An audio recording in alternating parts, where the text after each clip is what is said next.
اس دفعہ قرآن ایک اور مقصد کے تحت پڑھنا شروع کیا۔ اس بار کئی دفعہ قرآن کا فارسی ترجمہ پڑھا اور پھر آخری دفعہ اس میں سے تمام اچھائیاں اور برائیاں علیحدہ کر لیں۔ مومنین کی کیا خصوصیات ہیں، کافروں اور منافقین کی کیا خصوصیات ہیں۔ قرآن کو ختم کر کے احادیث شروع کی، چھوٹی چھوٹی 40 احادیث سے شروع کیا۔ اس دن مسجد میں مولوی صاحب کہہ رہے تھے کہ اہل بیت کی زندگی ہمارے لیے بہترین نمونہ ہے تاکہ ہم اسلامی اخلاق سے آشنا ہو جائیں اور اہل بیت کی زندگی کا مطالعہ کریں۔ خدا تک پہنچنے کے لیے ان کی زندگی ہمارے لیے نمونہ ہے۔ یہ سن کر بہت خوشی محسوس ہو رہی تھی۔ میں نے جلدی سے باتیں نوٹ کر لیں۔ اس دن گھر واپس آ کر اپنے تمام کھلونوں کو جمع کیا، گاڑیاں، فٹ بال، کھلاڑیوں کی تصویریں اور چھوٹی چھوٹی چیزیں۔ یہ سب نانی اماں نے میرے لیے خریدی تھی۔ امی نے بہت کہا، کیا ہوا، کیا کر رہے ہو؟ میں نے کہا، اب میں بڑا ہو گیا ہوں، اب میں چھوٹا نہیں کہ کھیل کھیلوں۔ اپنی پاکٹ منی بھی جمع کرنا شروع کر دی اور سب کو کہہ دیا کہ میری سالگرہ اور عید پر تحفہ نہ خریدیں یا مجھے پیسے دے دیں یا پھر کوئی کتاب میرے لیے تحفہ لیں۔ اب عید پر کپڑے بھی نہیں خریدے۔ اب اسکول کی کینٹین سے کھانے پینے کی چیزیں لینی بھی بند کر دی۔ اب میرا کمرہ الماری کتابوں سے بھرا ہوا تھا۔ ایسی کتابیں لیتا کہ جب دکاندار پر وہ خریدنے جاتا جب بھی دکان پر وہ کتاب خریدنے جاتا، دکاندار میرے قد کو اور پھر کتاب کو حیرت سے دیکھتا۔ ابو بھی ہمیشہ کی طرح طنز کرتے رہتے اور میری بے عزتی کے لیے کوئی موقع ہاتھ سے نہ جانے دیتے۔ امام صادق علیہ السلام کا قول ہے کہ جس مسلمان کے 2 دن ایک جیسے گزریں وہ مسلمان نہیں ہے۔ امام خمینی رحمۃ اللہ علیہ کی 40 احادیث کا مطالعہ کیا۔ اب میں 40 دن ہر روز ایک اخلاقی حدیث پر عمل کرنے کی کوشش کرتا۔ ہر رات سونے سے پہلے اپنے اعمال کا حساب کرتا۔ شروع میں اپنی غلطیاں کم نظر آتی، کم سمجھ آتی، لیکن آہستہ آہستہ سب کچھ بدل گیا۔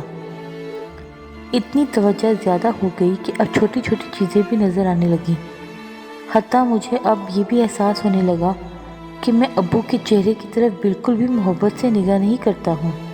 اب کچھ سمجھ آنے لگی تھی۔ جو وقت گزر رہا تھا، زندگی بھی پوری طرح سے میرے مقابلے پر اتر آئی تھی۔ کچھ وقت سے سعید میرا بھائی، اس کا رویہ بھی مجھ سے بدلنے لگا تھا۔ وہ مجھ سے بہت لڑتا اور ہر چھوٹی سے چھوٹی بات پر غصہ کرتا۔ اب مجھے اپنی چھوٹی سے چھوٹی چیز کو ہاتھ نہ لگانے دیتا، حالانکہ میری سب چیزوں کو استعمال کرتا اور کبھی کبھار جان بوجھ کر انہیں خراب کر دیتا۔ میں پوری کوشش کرتا کہ بغیر کسی لڑائی کے اسے سمجھا سکوں، لیکن کچھ فائدہ نہ ہو رہا تھا، اور اگر میری چیزیں خراب ہو جاتی تو ابو نے مجھے نئی چیزیں بھی لے کر نہیں دینی تھیں۔ جب بھی اپنی چیزوں کی یہ حالت دیکھتا بہت غصہ بھی آتا اور پریشان بھی ہوتا۔ ہر بار جب امی کو پتہ لگتا وہ یہی کہتی، مہران کوئی بات نہیں، وہ تم سے چھوٹا ہے، کوشش کرو کہ اسے سمجھا پاؤ۔ ایک کامیاب آدمی دوسروں کی شرائط کو سمجھتا ہے، نہ کہ دوسروں سے توقع رکھے کہ وہ اسے جان لیں۔ میں پوری کوشش کر رہا تھا، لیکن واقعی سمجھ نہیں آ رہی تھی کہ ایک دم اسے کیا ہو گیا ہے، ایک دم وہ کیوں بدل گیا ہے۔ پہلے تو بالکل ٹھیک تھا، اور اس دن یہ بھی پتہ لگ گیا۔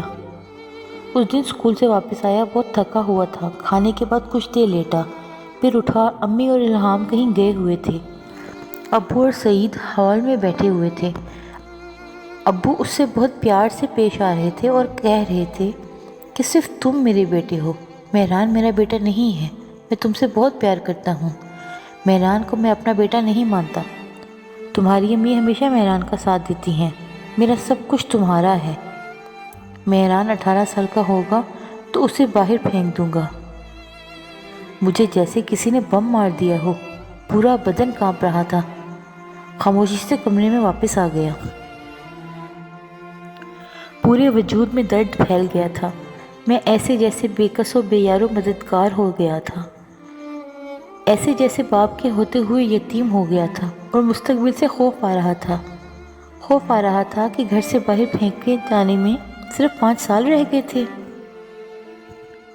خدا فرماتا ہے، اے میرے بندے، تم 1 قدم میری طرف بڑھو، میں تمہاری طرف 10 قدم بڑھوں گا۔ لیکن ایک شخص 2 اچھے کام کرتا ہے اور پھر کہتا ہے کہ خدا کیوں نہیں آیا؟ کیوں میں اسے نہیں دیکھ سکتا؟ ہمارا فاصلہ خدا سے ہمارے اعمال پر منحصر ہے۔ پیغمبر اکرم صلی اللہ علیہ وآلہ وسلم نے شب معراج میں وہاں تک گئے تھے جہاں کوئی نہیں جا سکتا تھا، پھر بھی ایک حد تک جا سکے۔ کچھ لوگ 2 قدم آگے بڑھے ہیں اور کہتے ہیں کہ میدان فتح کر لیا۔ کوئی انہیں سمجھائے کہ یہ چوٹی جتنے 1 اور 2 قدم اٹھائے ہیں وہ بھی پتہ نہیں درست ہیں یا نہیں، پتہ نہیں کہ ان قدموں سے آگے کی طرف بڑھ پائیں گے یا نہیں۔ مسجد میں نماز اور دعائے کمیل کے بعد مولوی صاحب ایسے جیسے میرے بارے میں ہی بات کر رہے تھے۔ بہت شرم آ رہی تھی کہ کچھ کیے بغیر خدا سے کیا مانگ رہا تھا۔ واپسی پر بھی مولوی صاحب کی باتیں ہی سوچ رہا تھا۔ اس رات سوچ رہا تھا، ایک دم سے مجھے خیال آیا آج جمعرات تھی۔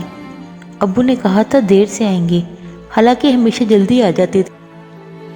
امی نے پہلی بار اکیلے دعائے کمیل پر جانے کی اجازت دی تھی، اور مولوی صاحب نے آج سب موضوعات کو چھوڑ کر اس موضوع پر بات کی جو میرے دل میں چل رہا تھا، یعنی خدا میرا ہاتھ پکڑ کر لے گیا تھا کہ میں اپنے سوالات کے جوابات حاصل کر سکوں، اور اس دفعہ پہلی بار میں ہادی کے مفہوم سے آشنا ہوا۔